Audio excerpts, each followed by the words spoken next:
Yeah, I have a cold, so please bear with me.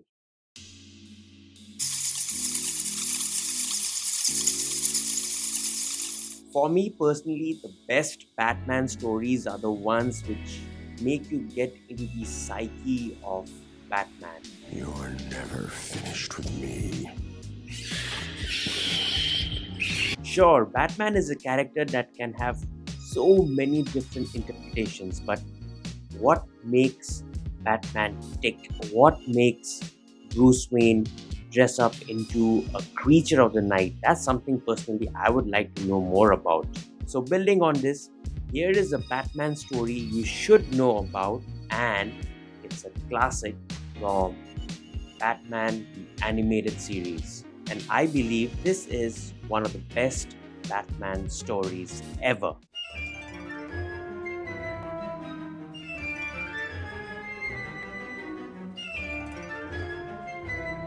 This episode is basically Batman entering a dream-like hallucination thanks to the villain Mad Hatter. No, it's impossible.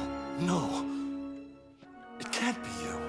Mad Hatter is a Batman villain who is modeled after a character of the same name from Lewis Carroll's novel Alice's Adventures in Wonderland. In the world of Batman, he is a scientist who invents and uses technological mind control devices to influence and manipulate the minds of his victims. The story is pretty simple. One night, Batman is chasing a gang of crooks in his Batmobile and they end up in a warehouse where he is captured by the villain Mad Hatter and is put in a dream-like state. In the end, it's Batman's undying will which helps him break free of the Mad Hatter's shackles. And that's the end of the story. Thank you for tuning in. I'm just kidding, there's more left. In popular culture, it is often cited that it's 1995's Batman Forever that talked about the duality of Batman. That Batman and Bruce Wayne are two separate people. You see, I'm both Bruce Wayne and Batman. Not because I have to be. Now, because I choose to be. Perchance to Dream, I believe, was one of the first major Batman stories which spoke about the duality of the character way before Batman Forever, with this episode releasing in 1992 and, as mentioned, Batman Forever in 1995. While the story is simple, the drama is extremely tragic. I often believe the best superhero stories come from a place where they take a deconstructionist take on your superheroes. Duality of Batman is rooted in tragedy and vengeance. I'm vengeance. In this episode, Mad Hatter offers an ideal world to the Dark Knight, his own wonderland. In this world, Bruce Wayne's parents are still alive. He is a playboy millionaire and is engaged to Selina Kyle. He's not Batman, someone else is Batman. According to Dr. Leslie Tompkins, Bruce's mind has created the persona of the Dark Knight in order to feel a sense of achievement in his privileged life. After discovering that he was never Batman, he was relieved.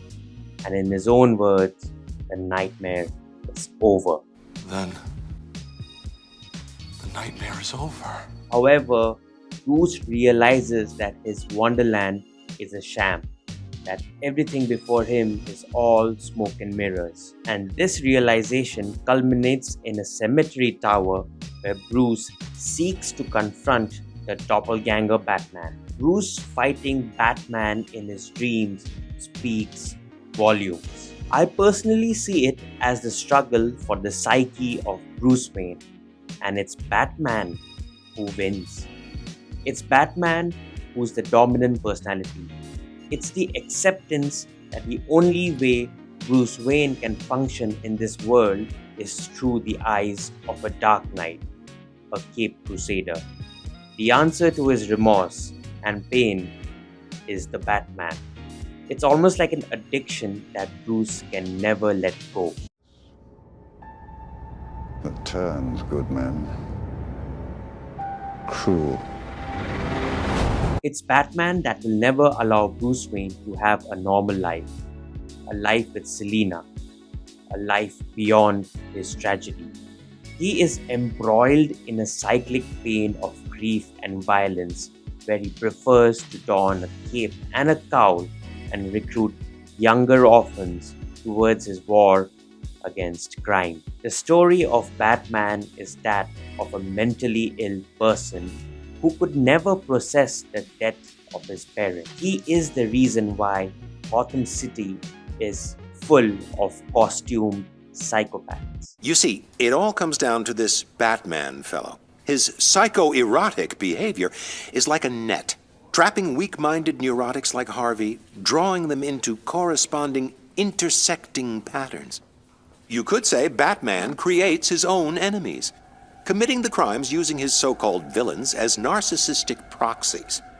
In other words, the real villain here is Batman. Matt Reeves' version of Batman perfectly captures the essence of a broken Bruce Wayne, whose life is defined by a tragedy. A tragedy so deep that Bruce Wayne died the night his parents died and Batman was born. In conclusion, Perchance to Dream tells us that reality is the toughest mirror to look at. From a nihilistic standpoint, we may consider our dreams and desires the ultimate closure for the weary soul, but deep down, we know it's a lie. Sometimes we need to just accept our reality and aspire to be the best we can be.